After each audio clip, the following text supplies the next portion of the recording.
All right, hello students. I know you guys have started reading Children's Thinking, and by now you should have already clicked on the link or opened your book to read David Bjorklund's, and I hope I'm saying that correct, Children's Thinking. In this section, we're going over epigenesis. Now, I know epigenetics sounds really crazy right now, and you guys are probably like, what in the world? Because all you've read thus far about epigenetics is a lot of the statistical and biological data about it. So I'm going to try to explain it to you using a little more simpler terms, and you guys are going to get to see my crazy drawing skills. So what I'm going to do is open up paint here, and this is going to be a little messy when it comes to drawing, but that's okay.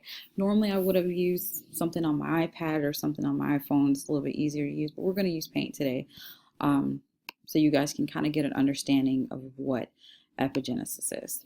Okay, so basically, if you've read already about epigenetics, it's basically about the genes turning on or turning off, not necessarily changing, but the bad aspects of a gene not working so that you don't get something like cancer. So for example, say for example, we've got a gene here, and we're going to call this guy G. C. He is the gene for cancer. So you've got this gene for cancer, and it can be any kind of cancer all in your body. And here's all his buddies. Woo! Just everywhere. Okay? You're born with this. So, genetically speaking, there are supposed to be little markers on your genes, and we're going to color those genes in red. And we're going to make some little dots. And these are the genetic receptors on your genes. Okay? Now, these little genetic receptors being red are on right now. That means that all your other little genes that are supposed to get cancer at some point in your life are going to get those cancers because they're on there and they're on. But according to epigenetics, is that something happens within our cells, within our environment or something else that changes this from happening.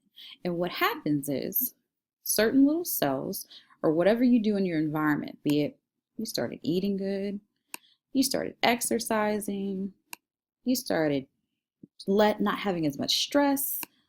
There's just a whole lot of other little factors that you did. And this receptor that used to be on is now off. Off. If I can actually write it out. And you guys, please excuse my terrible writing. So it's off now because you've done all this extra stuff by working out and feeling good, and you decided to turn that gene off.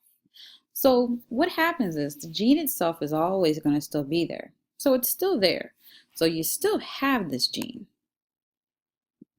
We're still going to call that GC. You still have your gene for cancer.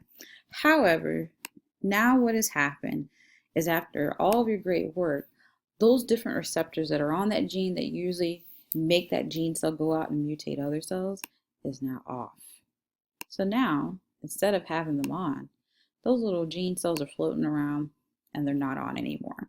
So they're off. So basically what that means is you may have had that gene for cancer, but due to your changes based on the environment or other factors, diet, exercise, your lifestyle, whatever the case may be, you've now turned that gene receptor off completely, meaning that you won't get it now. And this is true for other things as well. Like people that have genes for obesity, you can turn those off by doing different activities so that you don't get them anymore. So it's a really interesting part of genetics as well. Twin studies, they see this a lot in twin studies, and hopefully you guys move on to the next video where you can view more about epigenetics and twin studies, because two twins can carry the same gene here. And if one person decides to do what they need to do to turn it off, meaning that they exercise, they diet, they'll go on with no cancer. But if they decide not to do those things and they carry that trait, they're going to get yes to cancer. Really interesting studies. So It always depends on what you do. Just remember that when you're reading Dworkin's studies, it's not necessarily about all the dynamics of it. You guys aren't studying cognitive development and epigenetics to be genetic researchers. What you're learning about basically is how the environment plays a factor, and parenting plays a factor in turning different genes off. So say we could change this completely and say this is aggression and you're an aggressive person. Say you have parenting and you have great parents that provide you nurturing support. You may have had that gene to be aggressive, but since your parents gave you great empathy and support, now you won't be aggressive. So no. But if you didn't get that support from parents, then you would be aggressive. So that's what you have to think about with epigenetics. Think about the bad things or certain cognitive behaviors or things like that that are expressed within yourself. And in what you can do, or what parents can do, or any other factors, your environment, your social connections, what they can do to help that gene to not be expressed.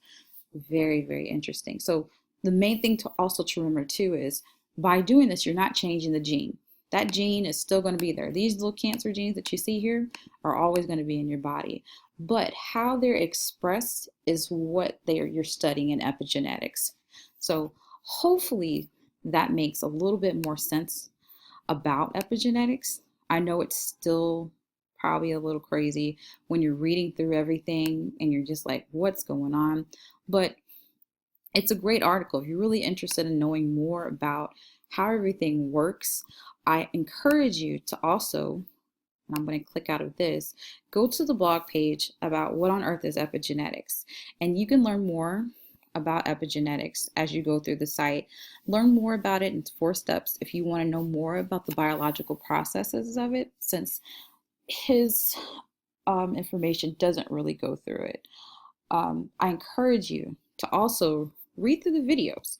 There's some great look at twin studies that really explain it, and they also have kind of similar diagrams of just drawing stuff up so that you can understand more about it. But don't read so much into the text that you get lost. It's easy to get lost by reading terms about genotypes and phenotypes, and you're just like, what is going on? But basically, the main thing to remember about epigeneticists is that factors can change how a gene is expressed within a human being and whether or not you have the propensity to get certain traits that are genetically passed down to you. So I hope this helps a little bit. I encourage you to go on, read more, learn more about epigenetics. I've put a lot of different tools here on our blog page that you can go to learn more about it. So enjoy yourself, have fun, and I'll see you guys in class.